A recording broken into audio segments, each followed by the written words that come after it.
Are you Group F?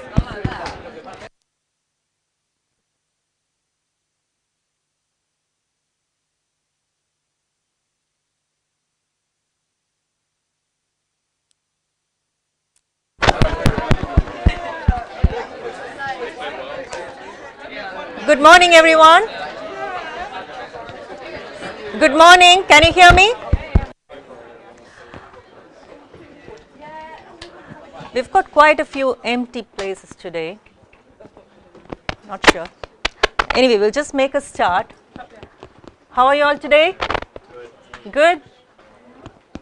Great. Couple of announcements before we start the lecture today. So some of you may be worrying, there are 3 lectures. I'll assure you there are just 2 lectures, but the first lecture I'll also take you through how to critically appraise a study. So I've just added them as a separate slide set. And together the first session will finish by in an hour, by 10 o'clock, and then you can all go into your small group. I hope most of you, I think I've received the slides on your survey analysis from most groups except Group F. I think I may have missed it. So today's in the small group work, I think if you can start with a quiz, and then each group will have 5 minutes to present your findings, your 2 slides to the rest of them. Is that all right? So that will be great. And then you can have some feedback on that. And then we go into the small group work. So that's number 1. So about the survey, please Group F, can you send me your slide set again so that I have it all in one place.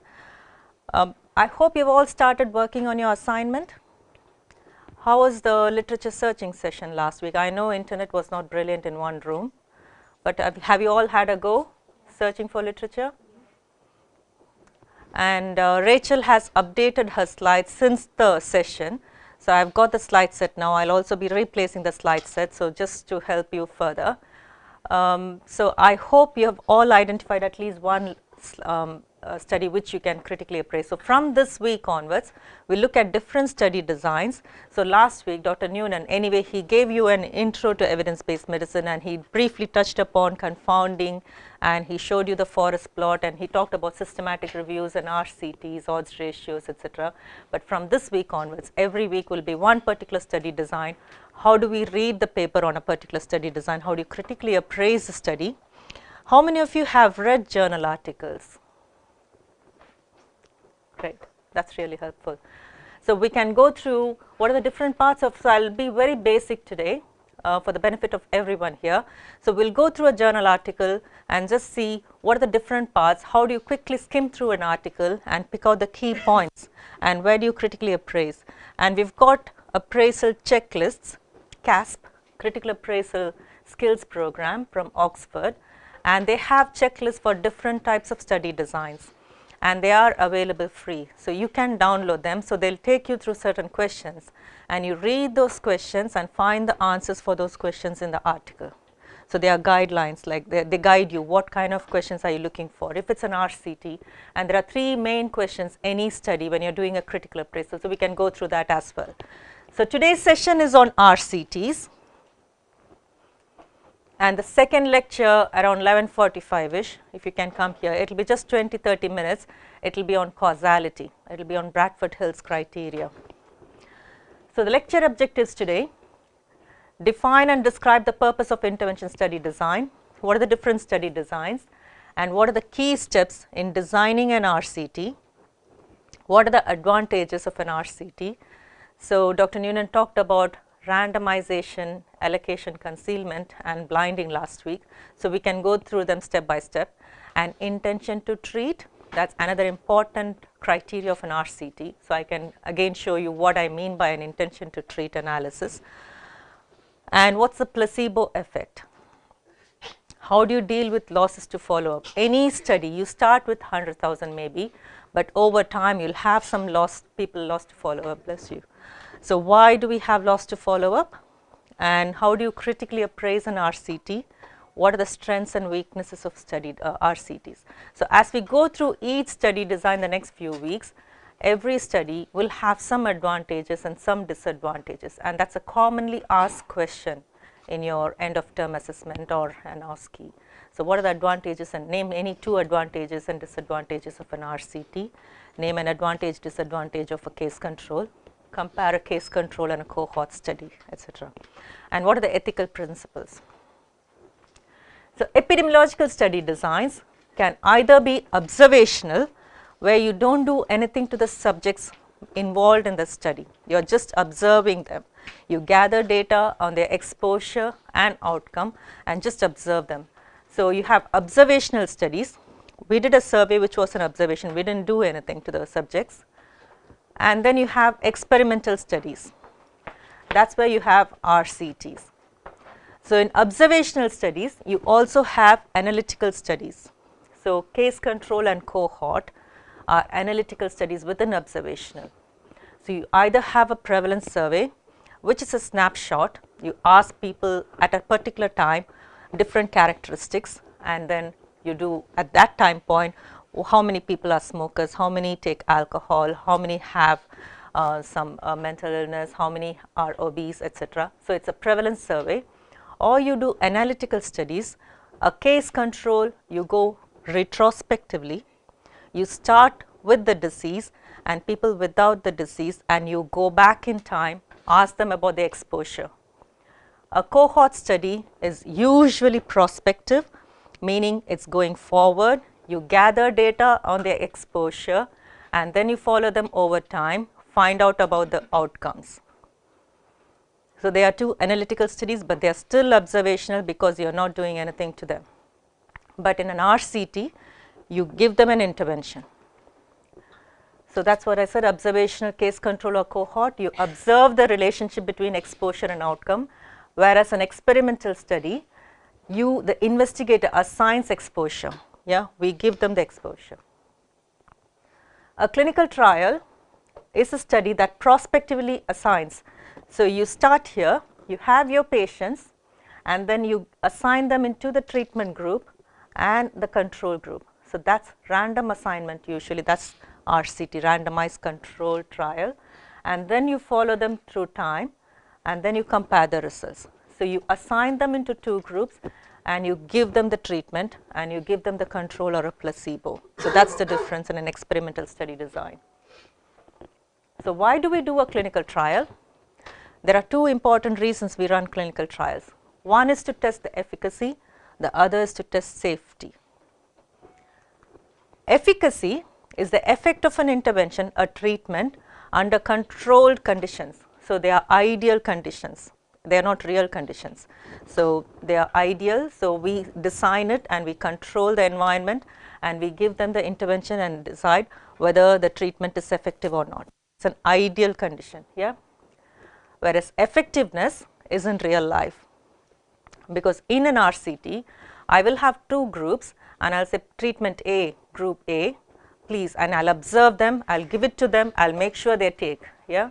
Whereas in real life, the patient is prescribed treatment A, patient is given treatment B, ask them to go off, and it entirely depends on their compliance, whether they take it or not. That's effectiveness, and if it is effective, then I call it as effectiveness. In a controlled environment, it's efficacy. Safety, the ability of an intervention not to harm. So you can assess the safety and efficacy of treatments in an RCT. But to do this, to be able to say, yes, I have tested the safety and efficacy, the trial needs to be fair, meaning it should be unbiased and it should not have any confounding.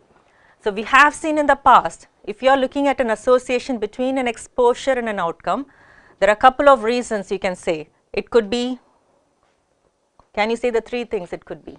If you see an association between exposure and an outcome in a study,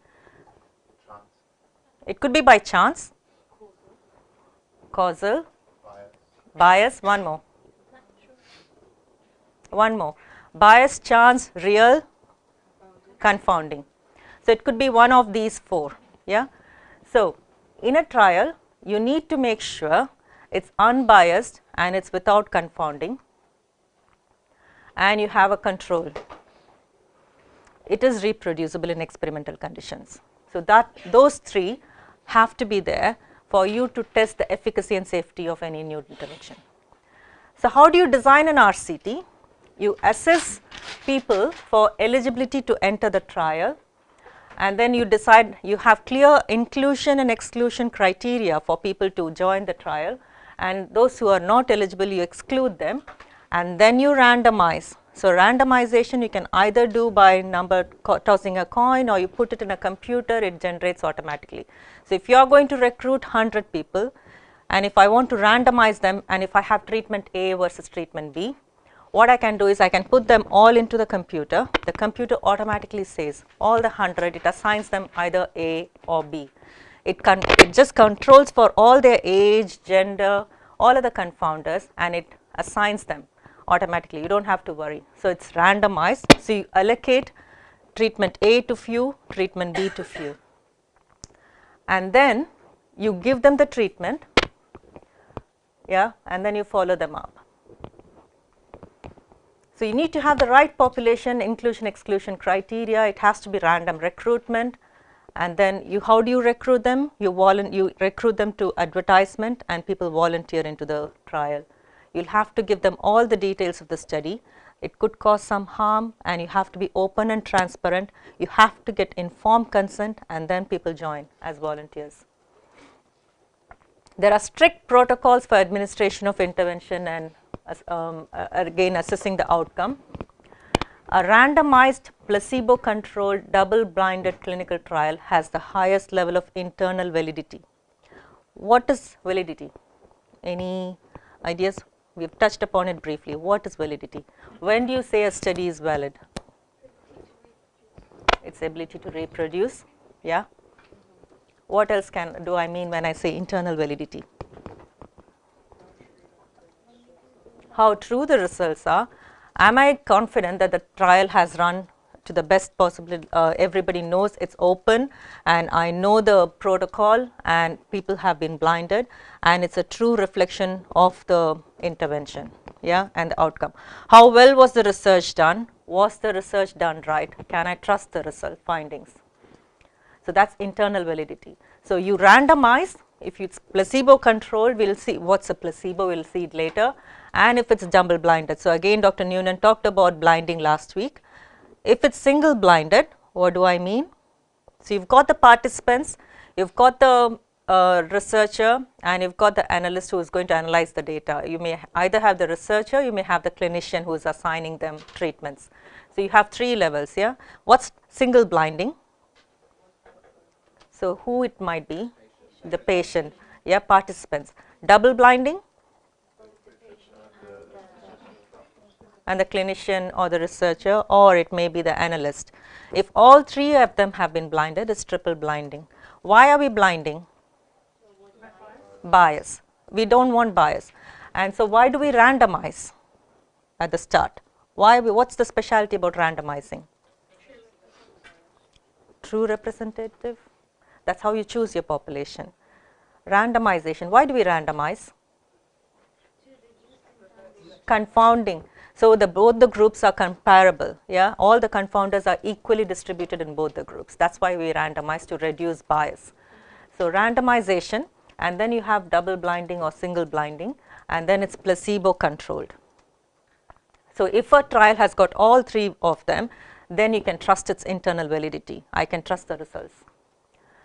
So, blinding we do because we do not want the participant to know, or the clinicians to know. For example, so last week Dr. Noonan was saying, so if you have got 100 people recruited, and then you randomize them, yeah, 50-50.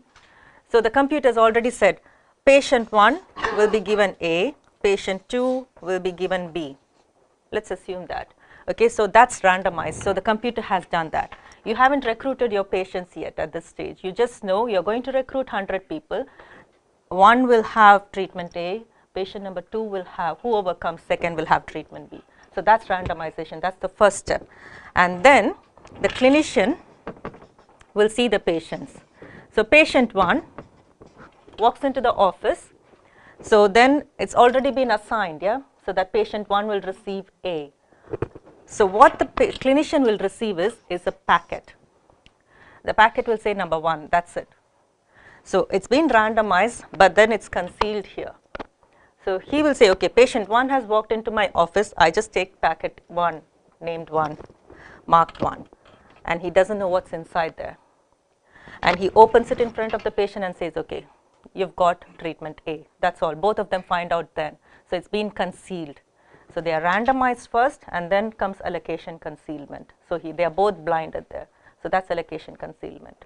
So if not, if I had said, if the computer has generated 1A, 2B, etc., and it's open in an Excel spreadsheet, and the clinician knows what is treatment A, what is treatment B, and if he thinks treatment A is better than B, and patient 1 walks in, he knows the patient, yeah, he's got the, though it's been randomized saying 1 has to receive A, if the clinician knows what's the allocation, and he thinks A is better, this patient will benefit from A, I'm sorry, B is better, this patient will actually benefit from B, he can change it and say, okay, you become my patient 2, he can meddle, yeah, he will make patient 1 become patient 2 because he wants him to have B.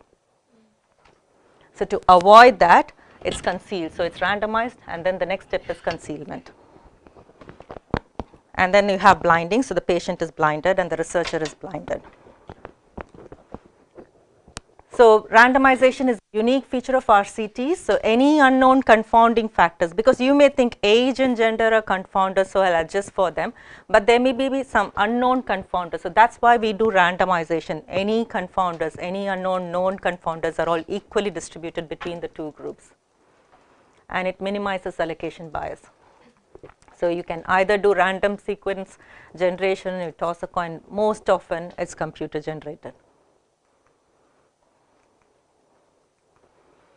So that's what we do. So again, to just repeat, details of all people taking part are put into the computer, and then the computer assigns them. And that's allocation concealment. Person randomizing the participant does not know what the next treatment allocation is going to be. And again, it's usually not like A, B, because again, you can guess it. So it will be random. So it will just say patient 1, 2, 3, 4, 5, and you don't know what's inside until you open it in front of the patient. So that's where it happens. You first randomize, and then allocation concealment, and then comes blinding. So those are the 3 important characteristics of a trial. Sometimes blinding can be difficult. So if it's a pill, you're giving both of them a pill, it can be looking the same, exactly the same. So you may not know the difference, so you can blind them easily, because you can say, okay, this is A and B, they don't know which one it is. But if you're giving one a surgical procedure and the other patient is getting a conservative treatment, you can't blind them, you'll have to tell them. Again, so alternative medicines, if you're giving them one acupuncture and other usual treatment, again, you can't blind them. So there are times when you can't blind. What's placebo? Have you heard of placebo effect? You have a question? No. So placebo, so sometimes people, just the thought that I've taken a treatment, that in itself will give me some relief psychologically. So that's placebo effect. I may just take some vitamin D, but I may think, okay, it's something to do to help me with my whatever illness I have, just the feeling that something is being done about it. So that's placebo effect. And you want to remove that because you want to know exactly what is the effect of the treatment. Is it really warm here? No? What's the temperature? Let me just check.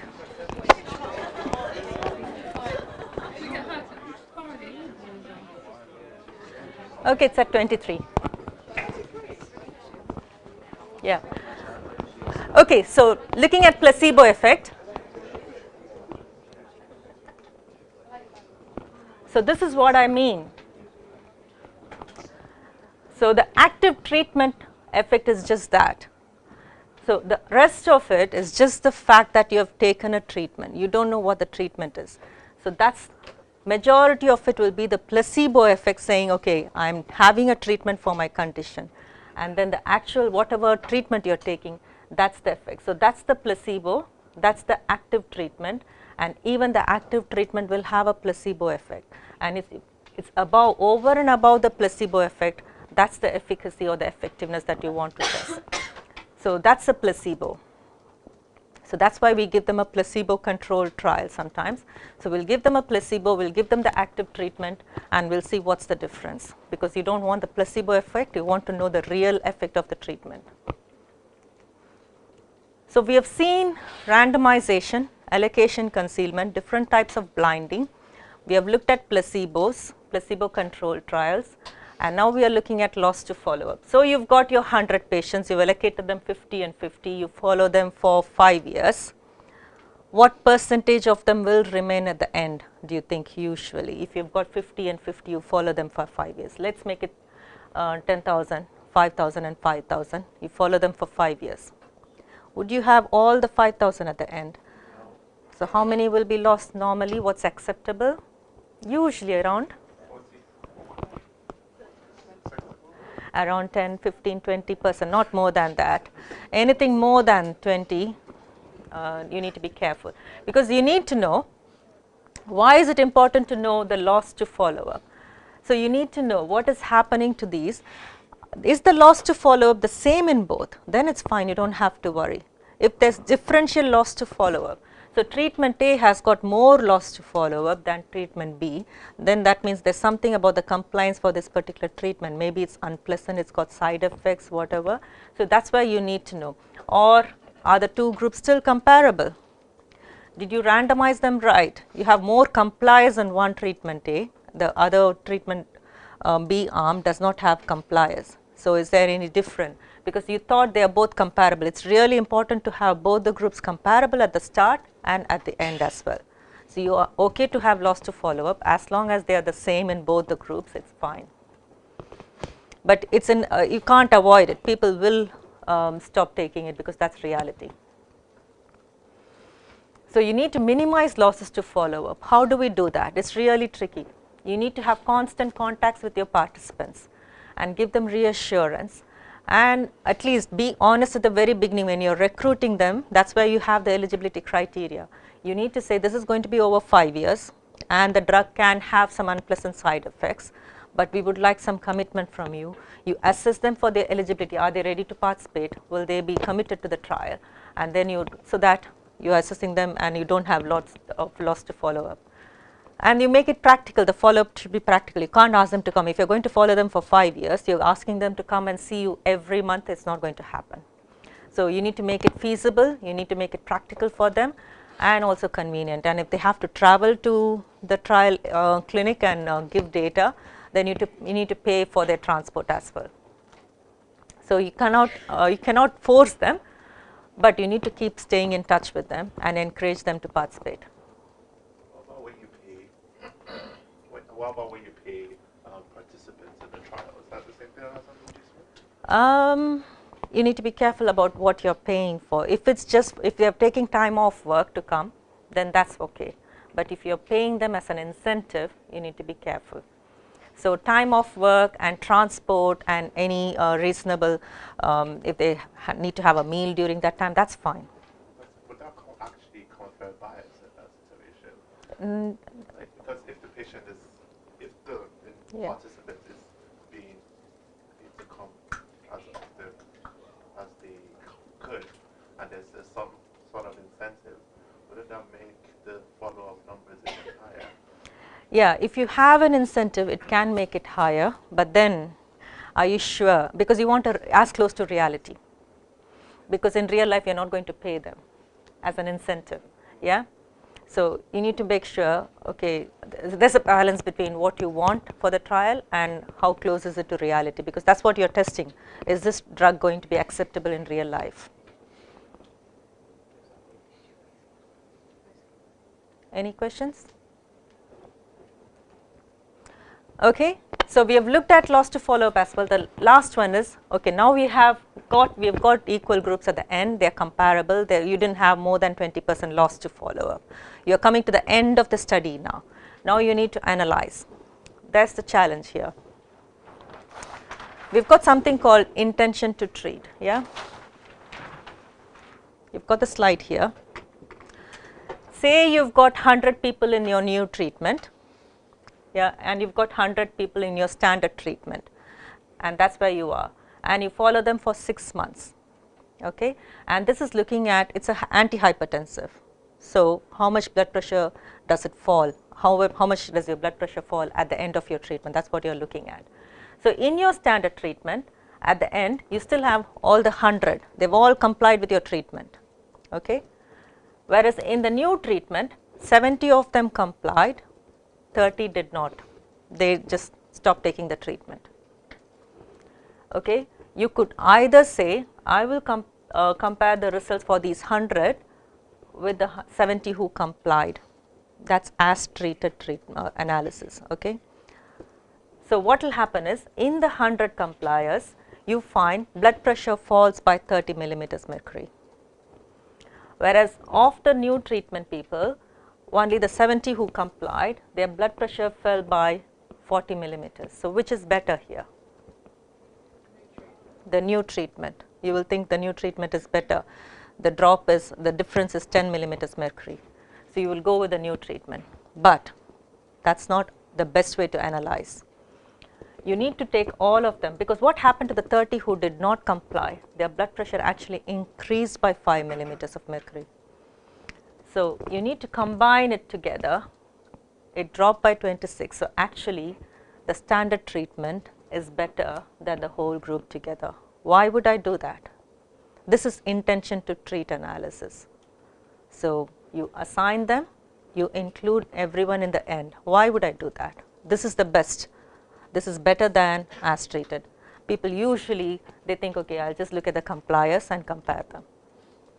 Any ideas? No. How did you get 26.1? You do not have to worry, it was done. So, together they got that, okay. Not the true reflection of what people are actually going to do. Yeah. So, in reality, you may give them all new treatment. Why did they not comply? There is something about the drug, maybe the taste or some side effects. So, that is the reality. People may not adhere to the new treatment. It may be, what is it? This is where efficacy and effectiveness. If it is efficacious, yeah, if everybody takes it, it is better than the standard treatment. But effectiveness, if you give it to the usual population, not everyone will adhere, but the standard one, everyone is likely to adhere. So, you need to take that into account as well. So, the effectiveness, I need to know the real life. So, that is intention to treat analysis. So, you include everyone, compliers, non-compliers. So, 100 of them, at the end I still want to look at all the 100 in each group. Is that clear? So, that is intention to treat analysis.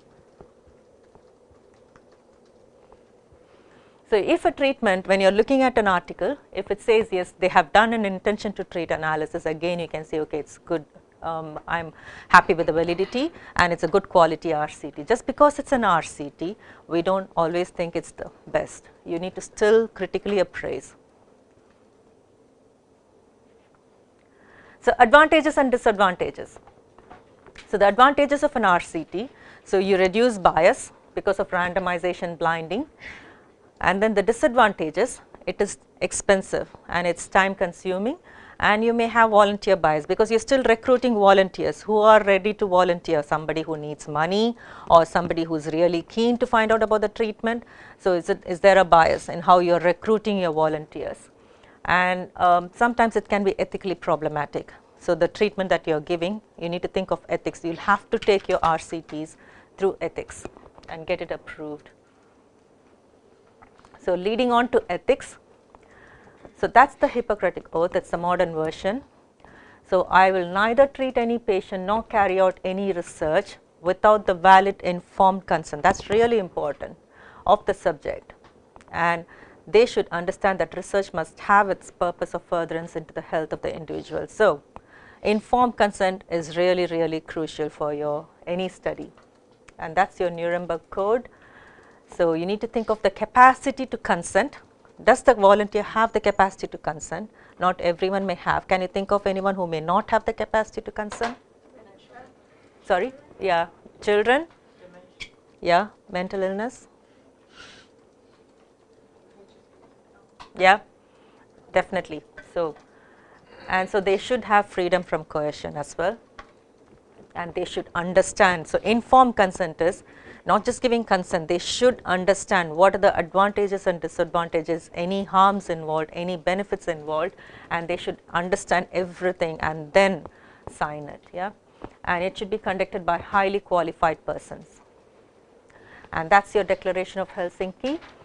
So you need to promote and safeguard the health and well-being and rights of patients. So these are the 4 areas for any biomedical ethics. So autonomy, so patients have the right to accept and they can reject the recommendations if they have appropriate decision making capacity. So even if I am recruiting for my study, if I want to do a study, so the volunteers, it's up to them. I give them the information, I say this is what we are going to do, and they can make the decision to join, but they can also make a decision to withdraw at any time. So they have the autonomy. And beneficence, doing what is best for the patient. Non-maleficence, promote no harm, first do no harm, and justice, fair allocation of resources. So those are the 4 areas which are very key, important for any ethics. So the key points: trials are fair, they are controlled and they are reproducible. You think of randomization, blinding, placebo, and you want to minimize loss to follow up. You want to improve compliance, and they should be analyzed on an intention to treat basis. We have not done yet. So that's the end of the RCT lecture. You've all got an article on Moodle. It's an RCT. We can briefly go through, and I've also uploaded the CASP checklist.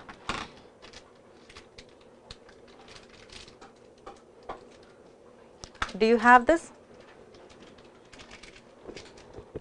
And it's available for different study designs. So if you go into the CASP website, it has got checklists. So how do you read an article and how do you critically appraise? So that's the next 15-20 minutes and then we are done. So usually whenever you're looking at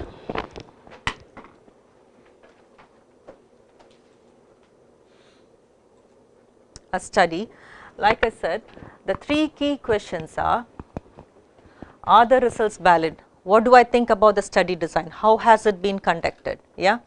So there are questions about that. Once I am satisfied the study is valid, then I say, okay, what are the results? I am convinced the study is a well conducted study. What are the results now? And then you go through the results, then you think, okay, I've got Mrs. Smith in front of me. Can I apply the study results to my patient? Because ultimately that's why you're going through the article, because you have a patient in front of you who has come up with a question and then you want to go and look at some study and apply it to the patient. Yeah.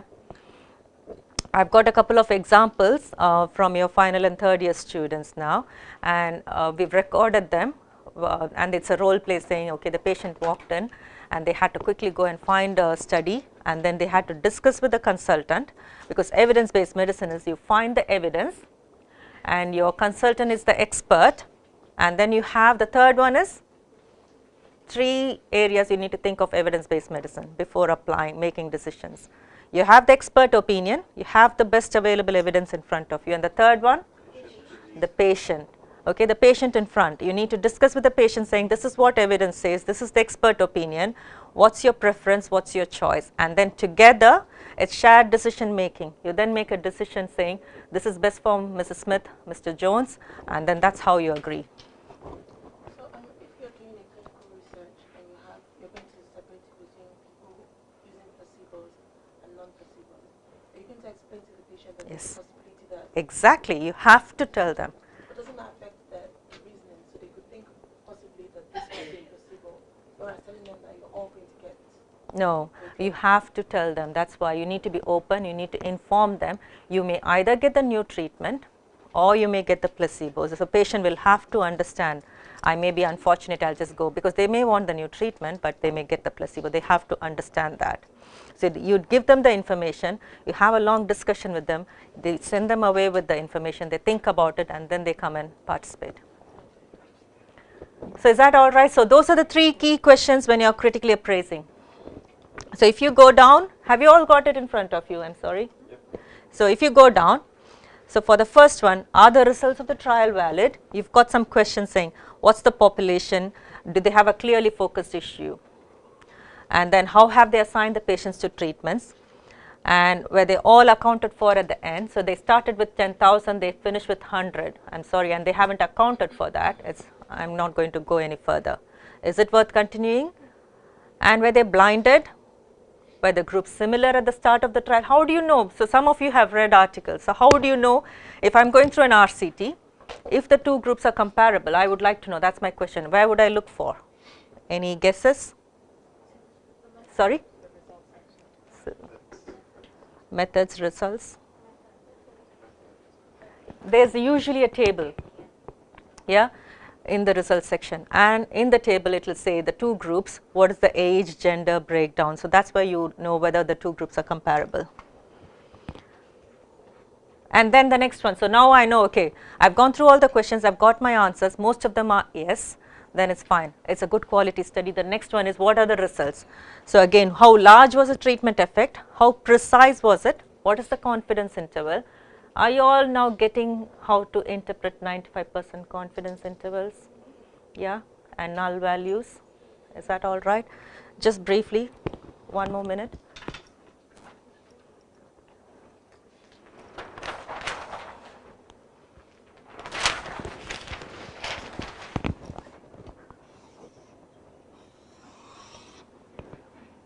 So if you are looking at relative risk, what's the null value? 1. The two groups, if you are comparing, it will be 1. Yeah? If both the groups have the same effect, the relative risk is going to be 1. That means there's no difference between the two groups. And if you are given, a study has been done on smoking and cancer, and it found that smokers are 4 times as likely to have cancer. So the relative risk is 4. So it's 1 onwards and it's less than 1. Okay. So what is this? That's the point estimate. That's from your sample, the relative risk was 4. But you want to know the actual population in Buckingham. So I just chose a sample of 1000. I found the relative risk was 4. Risk for cancers in smokers is 4 times the risk of cancer in non-smokers. So that's the point estimate.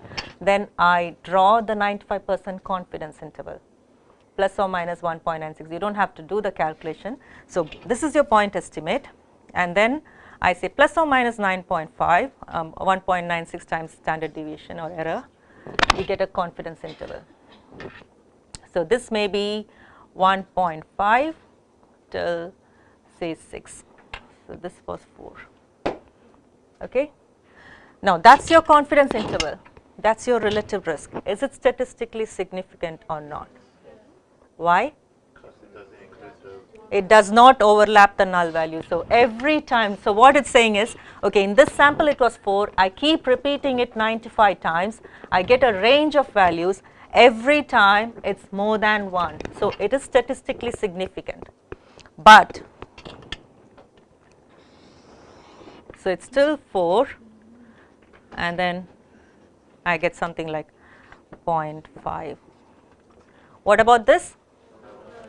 It's not significant because it overlaps the null value. In this case, what it means is, okay, in my sample, in this one sample, the relative risk is 4. But if I keep repeating it multiple times with different samples, at some point I may also get in my sample, the relative risk could be 1. So this time it's just happened by chance. It's not statistically significant. Is that all right? So if you're given, you will be given, this is a very common question. So you will be given a relative risk and odds ratio with the 95% confidence interval. All you need to do is you draw this and you draw the 95% confidence interval, you'll understand. Please don't tell me it is statistically significant because it includes 4. It will include 4. The 95% confidence intervals are around that, and then you are testing for, so there are three areas you are going to answer. You are going to interpret the relative risk. Smokers are 4 times more likely to get cancer. We are 95% confident the true population value lies somewhere between 1.5 and 6. That's number 2. Because it does not include the null value of 1, it's statistically significant. So those are the 3 points you'll have to answer. So that's the estimate of the treatment.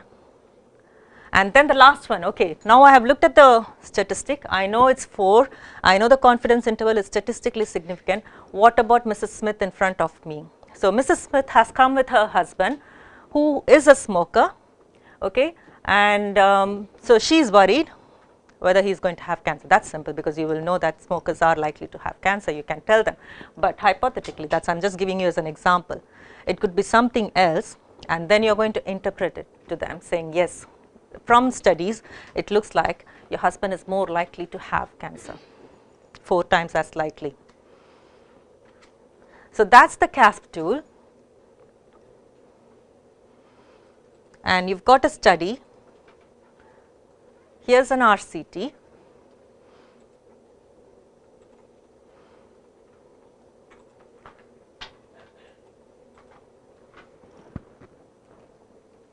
So, here is your clinical scenario. 62-year-old woman comes to the clinic for evaluation of cardiac risk. She is mildly overweight, she is not known diabetic or hypertensive, but she is concerned because her father died following a heart attack.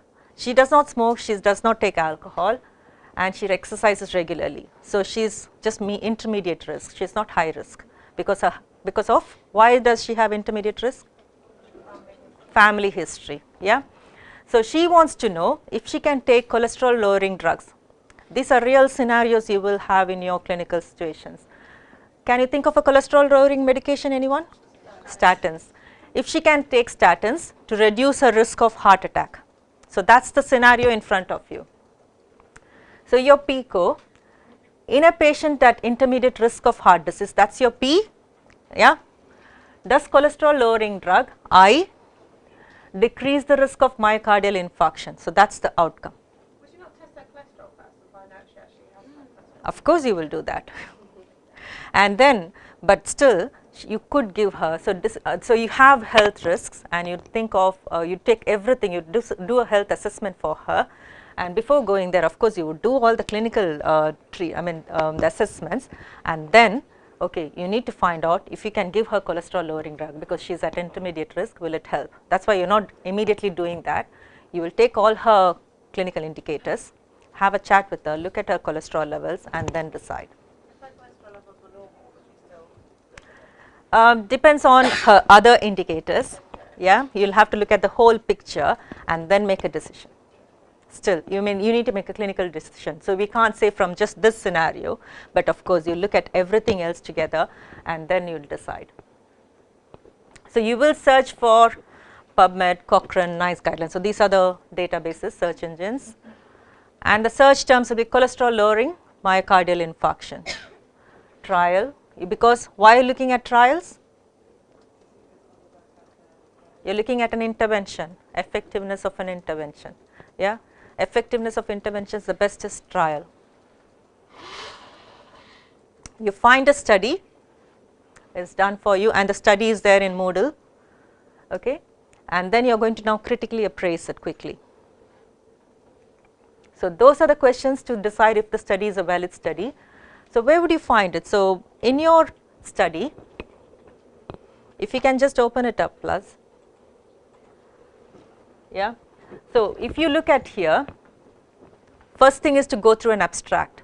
So, every study will have an abstract at the start, and quickly skimming the title and just the abstract should be enough most of the times, and the abstract will have what is your background, why are you doing this study, and then it will go into the method saying what kind of study design did you choose, how many people, what is the sample size, and here it is clearly saying we randomly assigned 12,000 participants in 21 countries who did not have cardiovascular disease and who were at intermediate risk to receive statins at a dose of 10 milligrams per day, or they received a placebo. So, it is in your abstract in the very first page. So, in your title and abstract will give you the answers most of the time. And then what you do is, you go down further, you have the introduction. So, every article will have an introduction, and the very end of the introduction, the last section here,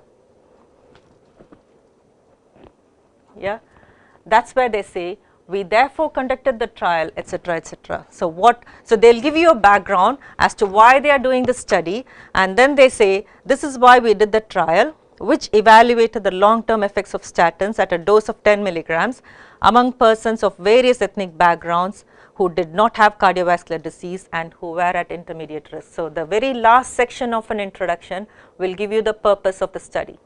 Yeah, quickly you can do it within 15-20 minutes. And then the next question, what does it ask? So, was the assignment to treatment randomized? So, you have got that answer in the abstract already. It talks about randomization. Were the groups similar at the start of the trial? Where will I find it?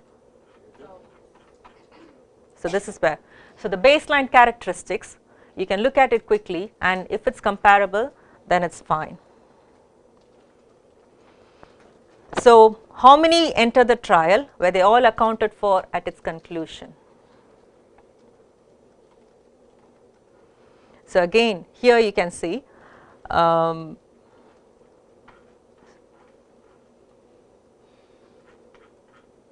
you can highlight it and you can go down as you are going through. So, on page 2025 it just says in the results section the median follow up was 5.6 years. I have highlighted here. At the end of the trial, yeah, it's here.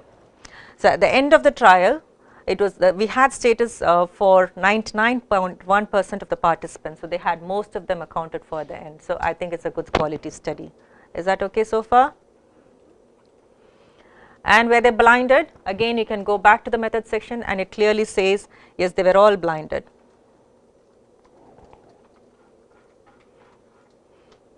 So, and they talk about the primary outcome here in the results section, and they talk about intention to treat analysis. Sorry.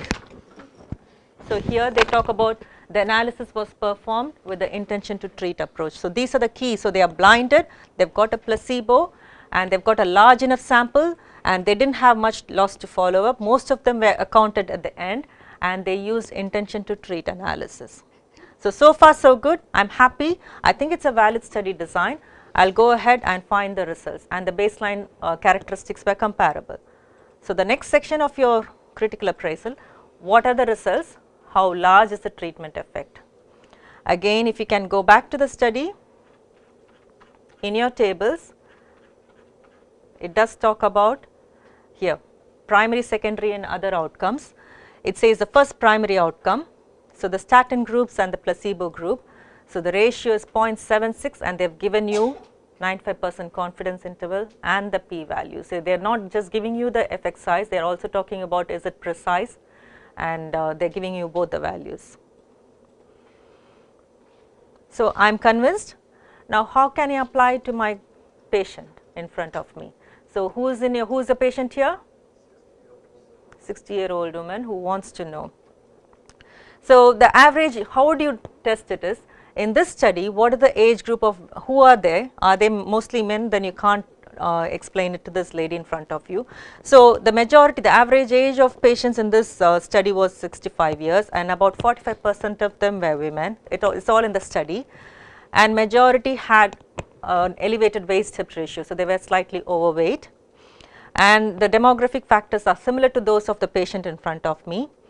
So, I think I can use it to say she has got a chance of being helped with statins, and then which can prevent the occurrence of MI or stroke in the long run. So, that is where you are, but like you said, you need to look at the clinical indicators for the patient, make a clinical decision, have the discussion with the patient saying yes, it looks like you will benefit, but let us have a discussion and take it from there. Is that all right? Any questions? So, this is how you need, yeah.